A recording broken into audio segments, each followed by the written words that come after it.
All right, we're starting this vlog off a little bit impromptu. I weren't really planning on filming anything today, but we got the Fiat behind us. All our paperwork's in order, as best as we believe it's gonna be anyway. So we're taking a 100% legal drive to the inspection center, which is about 4 miles away from the shop. Figured we'd open the video out here because it's not too easy to film inside of a clown car. We went ahead and picked up some monsters in case they do pull us over and impound the car, that we can walk back and have some energy. But I mean, I would be super pissed if they impounded this. I think no plate is better than a bad plate, to be honest. So I guess we'll take our chances. We are in the hood. Yeah. And we're staying in the hood. This is the hood and we're taking side streets, so let's hope we make it there in one piece. All right, so it has quickly come to our attention that this car rubs over absolutely everything. That half a coil that was cut out of it for the perfect stance. I mean, it's not too bad right now. I think the tires clearance themselves. Oh, no, there it was. We need that half a coil back, but it is what it is. It's done and it's not coming back out anytime soon.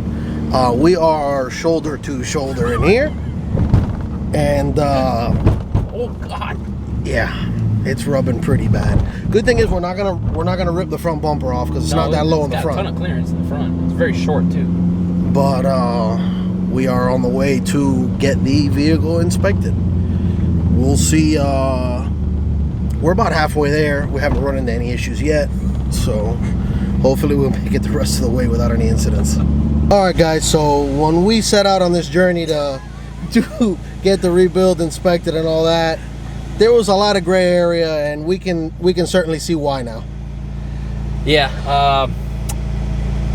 We made somewhat of progress we ended up at the tag agency, by the way. We're no longer at the rebuild inspection center. So we had to leave the title with them, and we're gonna get a Florida version tomorrow in Theory Garage's name.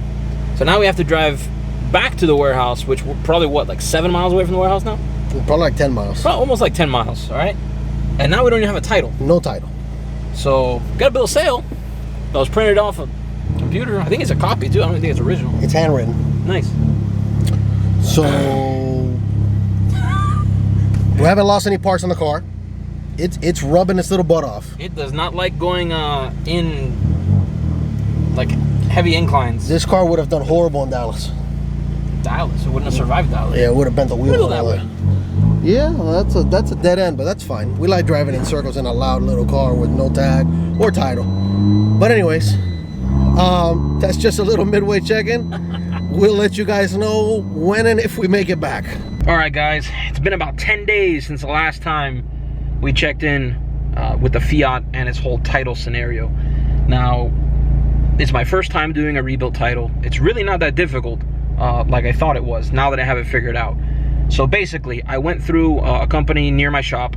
They handled all the paperwork and made the appointment for me for the visual inspection. So it was about 10-11 days. Came over to the DMV where the inspection appointment is, drove right through. They did a quick visual inspection on the car, made sure that everything was in working order, and we do have our rebuild sticker. So that has to be placed on a visible part of the car. You can't tamper with that, you can't remove that. The car is a rebuild. So now all I have to do is turn in the sealed envelope to a tag agency, and they're gonna go ahead and give me an official Florida rebuilt title. I can put insurance on this thing, get a tag, and use it for pretty much whatever. So it was an interesting learning experience. I don't think it's gonna be my last. If I can come across something, you know, pretty simple to fix, like we did with the Fiat, I think we turned it into something really cool.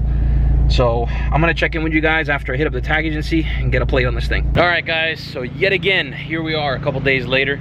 I'm sorry for this video kind of being all over the place, but this process was not as you know, cut and dry as you think it would be.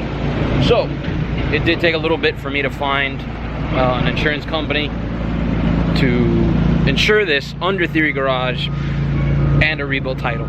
So a rebuild title with commercial insurance wasn't the easiest, but got it done. Car's got a plate, another $330 later. But I mean, the car's done. I'm finally ready to cruise this thing. Might take you guys along for a little ride right now. All right, so I'm bringing you guys along for the first little cruise of the Fiat. Passing through downtown Miami right now. I'm gonna take this thing through Key Biscayne Nice little bridges there, good little drive. Car's driving extremely solid so far. Keep in mind, this is really the first time it's actually been on the street legal. I'm on the highway, we're cruising. It does turn pretty high of an RPM on the highway, a lot higher than I was expecting, especially since this thing does get like 32 or 33 mile a gallon on the highway. Basically at 70 mile an hour. I mean, we're right at 3,000 RPM. But it doesn't really struggle to keep speed, plenty of torque. This thing's pretty fun, man. I'm definitely gonna have to do a video of my 5 favorite things about the Fiat 500 Abarth, and then probably another on the 5 things I don't like. There are a few things I don't like about this car, but I've been pretty positive on my review of this car so far, and it's pretty solid. I really have to give it that, especially considering it does have 110,000 miles on it. So gonna check back in once we hit Key Biscayne.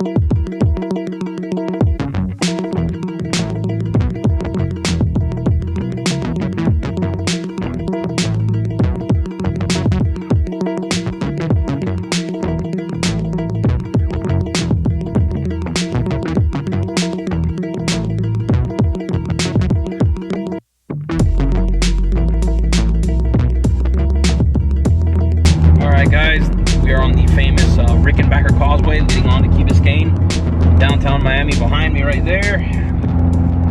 The car's too damn low to see, but the port's back there on the other side of the bridge. So I mean, like I said, the car's doing really, really solid. I think I filled up the tank with like 24 bucks or something like that too. Something stupid. So the goal for today is actually put about 40 miles on the car. Unfortunately, the Fiats, the way the TPMS system works on this car, on the 2012s in particular, you can't see the pressures. It'll only tell you if there is indeed a low tire. There is no manual way to reset the system. The only way for the TPMS system to function on a Fiat 500 is going to be driving like 40 miles and knowing you have good sensors. So that's the only thing that's going to turn off the TPMS light. So before I left the shop, I made sure all 4 tires are at 35 pounds. You know, everything's good to go there. Gonna attempt to put, you know, at least 30 or 40 miles on this thing today, see if I can get this light to turn off. I will be taking the car home either way, and, you know, small little errands here and there where I don't have to take the Duramax. I'm definitely going to be driving this thing, save some money and fuel, and have a little bit of fun. I mean, it's not the fastest thing in the world, but let me tell you, it's 5-speed, it's got some torque, and it makes some cool noises. So it's pretty entertaining for me, to say the least. All right, so we're just gonna do a quick little recap because I understand that this video has been all over the place. So, rebuild title process, Miami-Dade County, in Florida.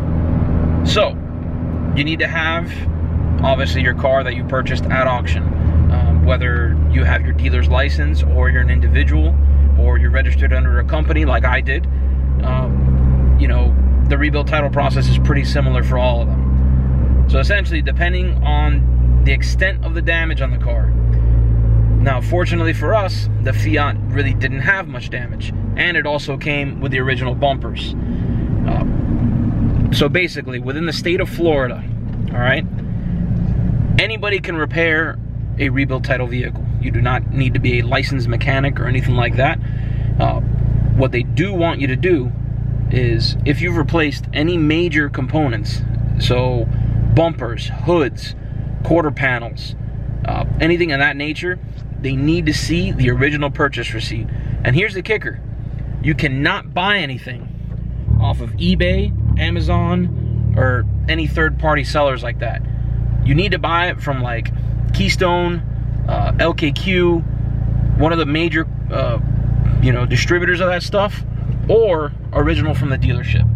So as you can imagine, that adds a little bit of cost into the scenario, but it's part of the process and part of them wanting to know that these vehicles were repaired right, and basically that the parts aren't stolen off of any other vehicle.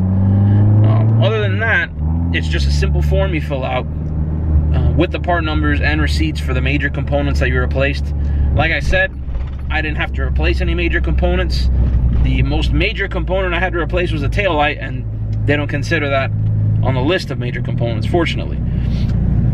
Other than that, you end up making an appointment with a rebuilt inspection center. So they're gonna go ahead and handle all the paperwork for you. Guys, it's 90 bucks, all right? They handle pretty much everything. So you give them your Florida rebuilt title, because you do need to have it already registered to you. And they're gonna go ahead and submit all the paperwork to the DMV, make the appointment for you. You literally roll up, they have your information. I went into the inspection site, and I'm not even kidding, guys. I mean, it was probably 2 minutes. The guy peeked inside the car, looked at the mileage, walked around the car once, and said I was good to go. Put my sticker on the door, you know, handed me my paperwork. It comes in a sealed envelope, all right? Now, it's very important. You cannot open this envelope. You take that envelope straight to a tag agency, all right? And they're gonna go ahead and process that title for you. So it's already been stamped as inspected and approved for a rebuilt title. So the tag agency can go ahead, submit that immediately, and get you your rebuilt title to you. And other than that, it just comes down to finding an insurance company that does want to, you know, insure the rebuilt title vehicle. And that's pretty much it. You know, you get your tag and you're good to go. I mean, it's definitely not that difficult of a process. You know, some of it caught me off guard because it's my first time doing it. But like I said, I don't think it's my last time. You know, if we find something that's a good deal with not a whole lot of repair, we might take a shot at it. You know, maybe flip some cars here and there. You know, nothing's outside of the realm of possibilities here. So I'm gonna go ahead and close out the video here. I got about another 30 miles of driving to try and reset these TPMS sensors. So we'll go ahead and catch you guys next time.